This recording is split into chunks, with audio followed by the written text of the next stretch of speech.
Inclusive Tech Group organized a workshop for disability in Ghana with the theme Independent Living for Persons with Disability, the Role of Technology.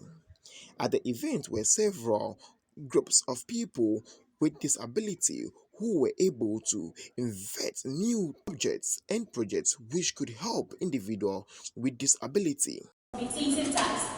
I thought about a persona that is Zach Rober. He is very close with the dad. So what they do is every night before he sleeps, the dad inability to detect autism in the early stages of children. 2. Children with autism experience difficulty in social interaction. And 3. The inability of many persons to be well versed on the condition, leading to stigmatization of persons living with it. Now this is our solution. Our solution is a web-based application that is to aid in detection of autism. So we train this app. Okay, so let me start by asking you all this question. How many of you all know persons with autism? Just a few hands up there. Great. So our project, we are working on autism spectrum detector. Now before I talk about Zach Rover, how many of you all that if I mention a random date here, you can tell me the exact day that was?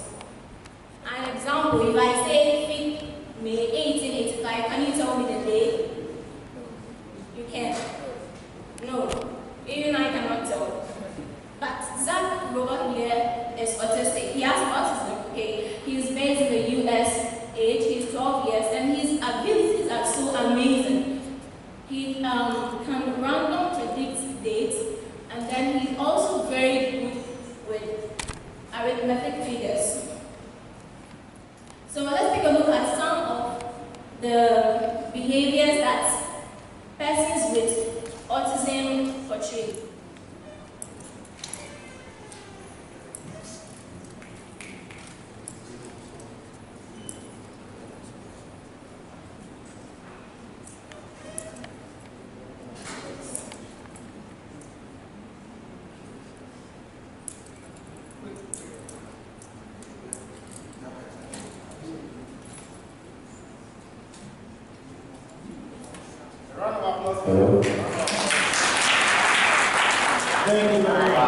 The thought process behind the products, why they're building it, I think I've been taken aback more so by each team member and the dynamics of the problems they're trying to solve, which I think are phenomenal.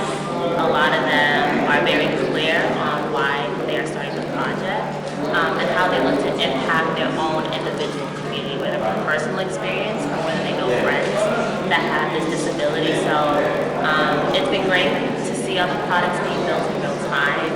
I'm looking forward to coming back next year to see it even be bigger and better, honestly, to see more teams here with these creative solutions, getting more demos with these prototypes that they spend time building.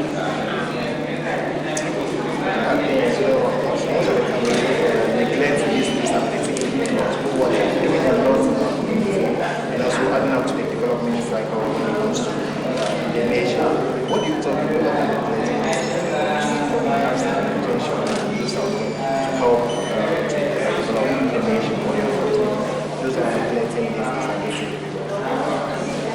Well, the first thing I would say is don't take anyone for face value, because people in the disability community have so much to offer.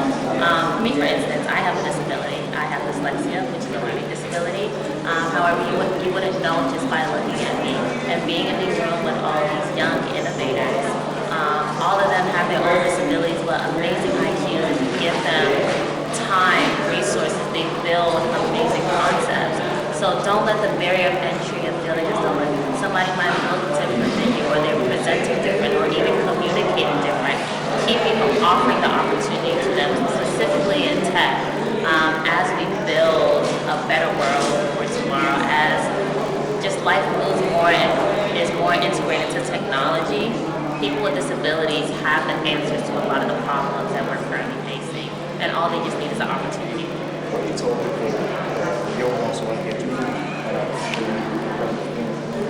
make it grow, showcase their talents? What can you tell them for when they want to keep employment and carry Like you said, don't give up, but I feel like that's cliche. I think if you have a concept, don't wait for anyone to give you permission to start building. Don't wait to do your research. Don't wait to make friends who can help you further your agenda. A lot of these teams are built out of people with a disability, a project developer, but also a software developer. So these three components of if you have a problem, don't wait for anyone to give you money. Don't wait for anyone to tell your idea is good enough. The spare time that you have, start working on your product. When that opportunity comes for you to present, you'll be ready. So don't feel defeated because no one sees you currently.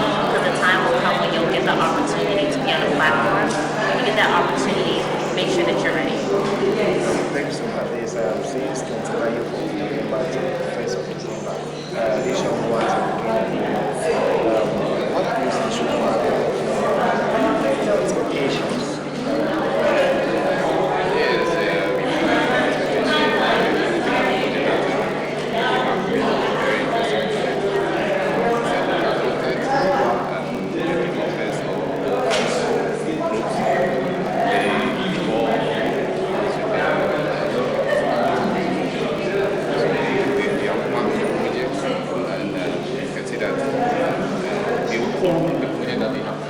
Yes, we shouldn't underrate the level of intelligence, the level of their like what we've seen so far. They are very, very intelligent and innovative.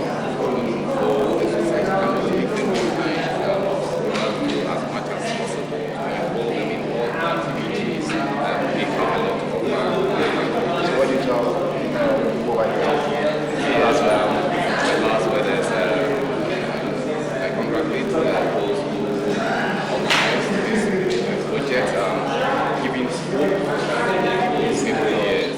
Get this camera. My question, I think I just don't have a clear understanding. What is the app supposed to do? Just in layman's terms. What's the goal?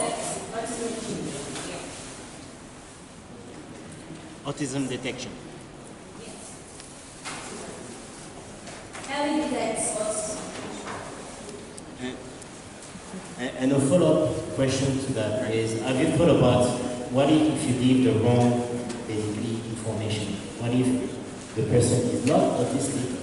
Or what if the app fails to detect that the person is autistic? Then what are your plans to address this in case it happens? We meet a person with autism, we take a video of that person and then we upload it. Because of the hand flapping, repeated tasks, make mouth movements, not able to maintain eye contact, our model will look through our data and compare with the current video to tell whether the person is super. At the event was Dr. Miss Millicent, who was the CEO and executive director of the company, said individuals that are disabled has more potentials to do things that could help economic development. Having here, it's called Disability Inclusive Hackathon, or what we call DHAC for short, which is always a 3-day event. This event was initiated at the back of a 4-year research that I conducted, trying to understand the digital gap for persons with disabilities and also how we can enhance digital accessibility for persons with disability. And one thing that was clear in the research is that when persons with disability are involved in creating innovations that they will use, it becomes much usable. And so Disability Inclusive Hackathon is creating a platform for technocrats to come together with persons with disability and create innovations that persons with disability will use. In the long run, we end up involving persons with disability in the tech space, getting them to create solutions that will work better for them. So how long has it been running? So this is the second year running, and I would say it's been very successful. Apart from the fact that today the winners are going to get some cash prizes, trophy, and medals, we're also going to provide them 6 months mentorship in collaboration with IoT Ghana, who is a partner. We provide them 6 months mentorship so that they can fully implement the innovations that they have described here today, because most of them are giving prototype. So we are giving 6 month mentorship so that they can fully implement it, and then introduce them to fundraising platforms so that they can set up themselves. In a way, we want to promote entrepreneurship among persons with disability in the tech space. So running programs or initiatives of this kind comes with challenges. Can you share some of the challenges that you've encountered along the line? Yes, obviously, when you're starting every new idea, it's very challenging. So initially we had issues with people understanding, so we need the funds to run it. But we're fortunate that we've been able to get very strong partners such as Google, Ghana, UNESCO, PwC, and Institution of Engineering and Technology, and several other partners who share in this vision, and they believe that we need to give equal access and opportunity for persons with disability in the tech space. And so as a disability tech advocate, I'm very glad that I have them on board, and I know that we're looking at in the next 5 years, we can tell a different story altogether when it comes to tech among persons with disabilities. So currently, we are not giving monies to anybody to start up. What we are providing is a platform for them to showcase their ideas. The winners, we give the opportunity for mentorship, and then we can introduce them to platforms that they can seek for funding. So then the person or those individual or the team, they are on their own to start up their own business. Any support from government, okay? But then this year we're happy that the Youth Employment Agency saw the need, because most of the times we are dealing with people between the age of 18 and 35.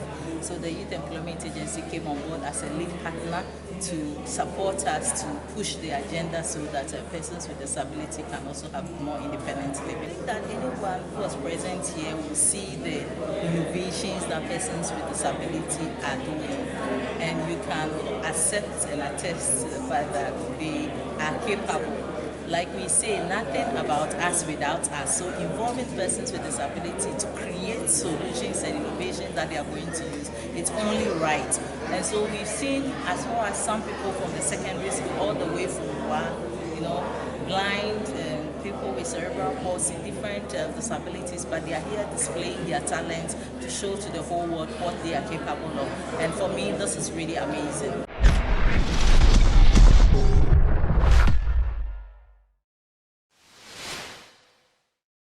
Thank you for watching Nation One TV. Kindly subscribe for more news updates.